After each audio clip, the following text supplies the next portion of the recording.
Okay, so good afternoon, and I'm going to talk about the relationship between export dependence and currency manipulation, and what Taiwan's central bank did to stabilize the economic situation. So before this, in 2020 March, Taiwan Central Bank took the steps of disclosing publicly its foreign exchange intervention and initially covering activity in 2019. And the outstanding swap position Treasury welcomes Taiwan's efforts to make its foreign exchange operations and reserve management more transparent, and also because Taiwan has abundant foreign exchange reserve, about totaling 489 billion US dollar, and which is 78% of the GDP.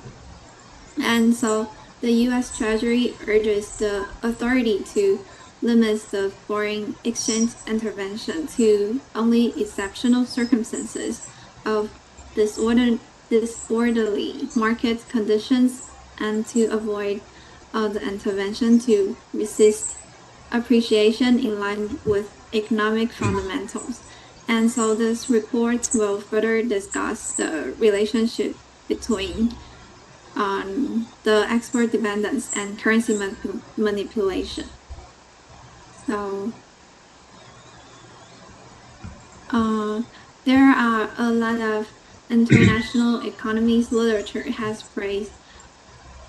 The introduction is about why do countries manipulate their currencies, and so a lot of literature has praised export expansion as a viable path to robust economic growth.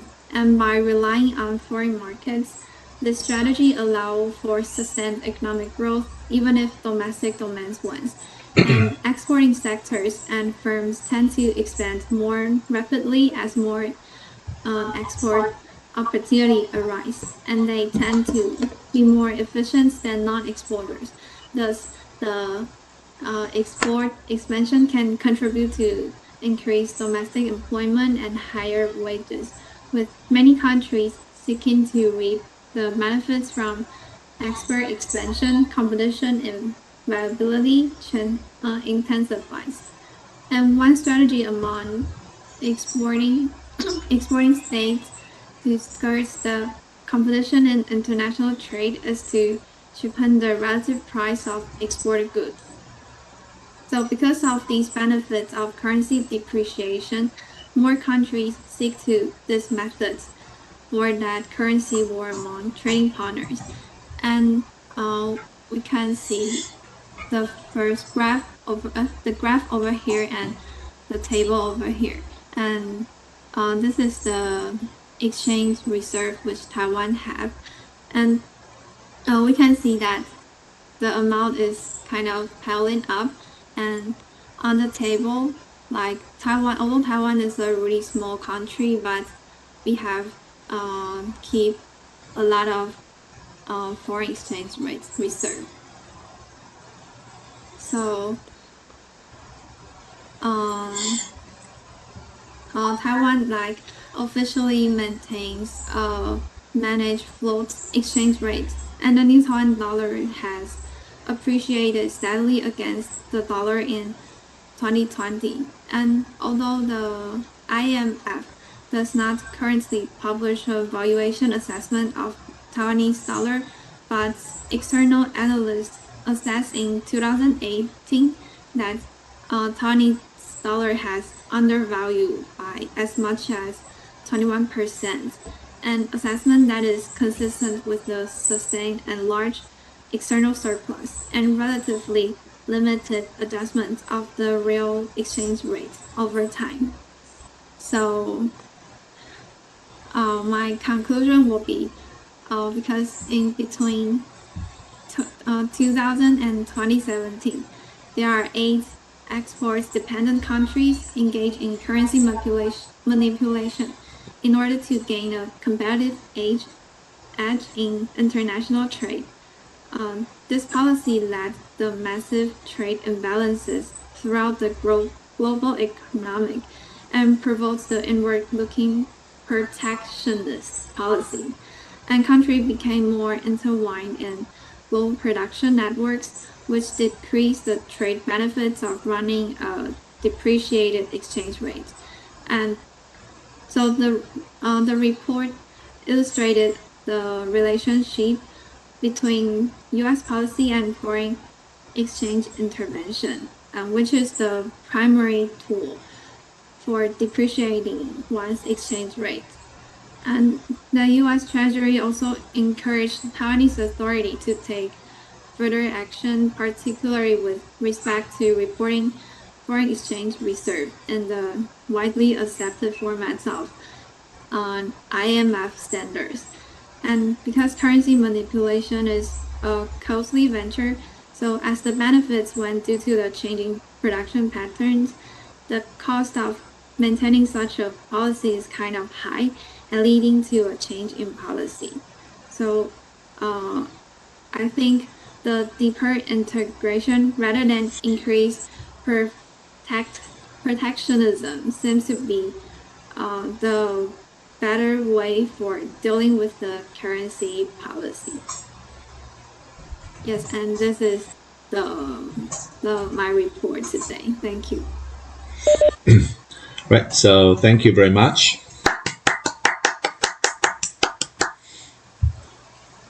Yeah, I think so. Here, Alice chose a very important issue here. I think, of course, if you're buying U.S. dollars, I think you also pay maybe more attention to this issue here. So, can we start with any question or comments?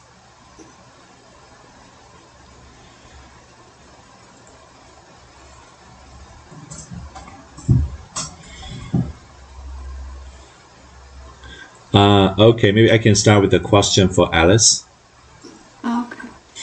I think maybe compared with Taiwan, I think right now, I think Japan is also trying to manipulate its yen, right? I think so. We know yen has been really devalued against the U.S. dollars.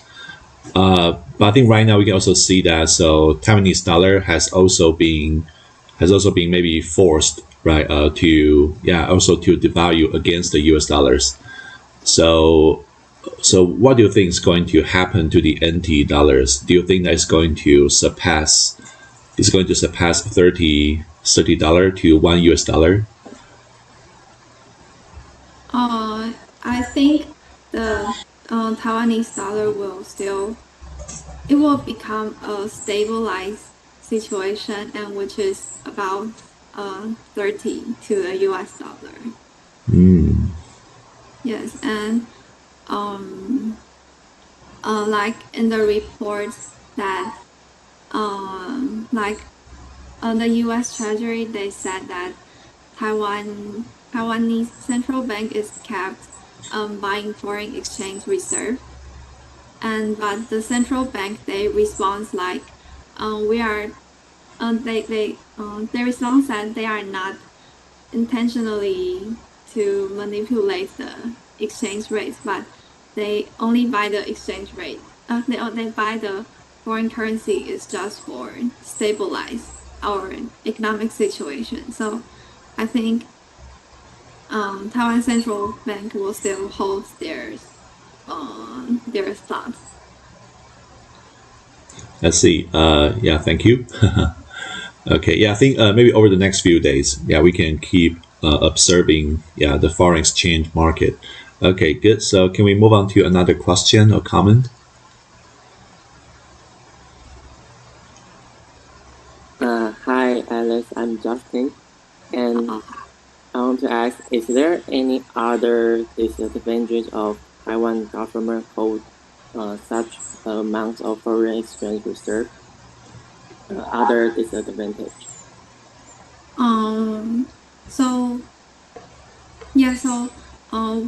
Most of the people will only know the advantage is to most of us will only think the advantage is to export our goods.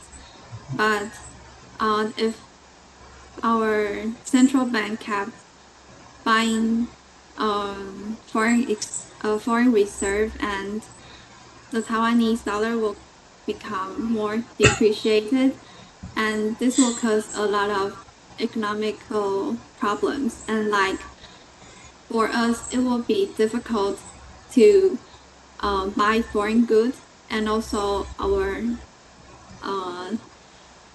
like kind of how can I say like because it will be more expensive for us to buy things. And the most important things right now for Taiwan is, I think one of the thing is the workers, and the educated workers will, because of this, and they want to go to another country to work. And this is one of the problem that Taiwanese governments will need to face. And also Taiwanese educated students will want to go out. Yes, like the good people will go out, but good people cannot come in. This will be one of the problems. Thank you, Justin. I think it's another good question. So can we have maybe one more question or comments? Or any suggestions you like to make regarding Alice's topic or maybe her approach?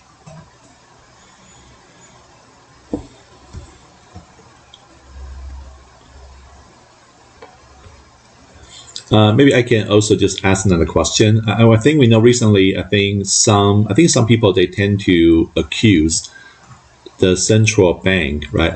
For example, of maybe manipulating the exchange rate and also the interest rate.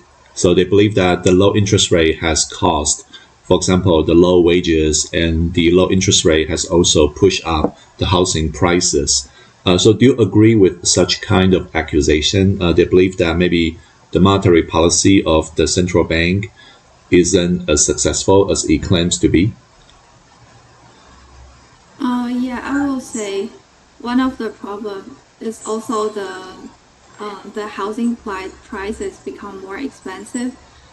But I will say, because this kind of currency policy, they have both advantages and disadvantages. And for people in different fields or different stage, they will, some of the people, they can gain more, but some of them will lose more. So I think like people should try to, because we cannot change how our central bank wants to do, so we must try to follow the central bank, and also can we think about how should we react to this policy. Yeah, let's see. Yeah, I think I do agree with you. Okay, very good. So do you have any further questions or comments?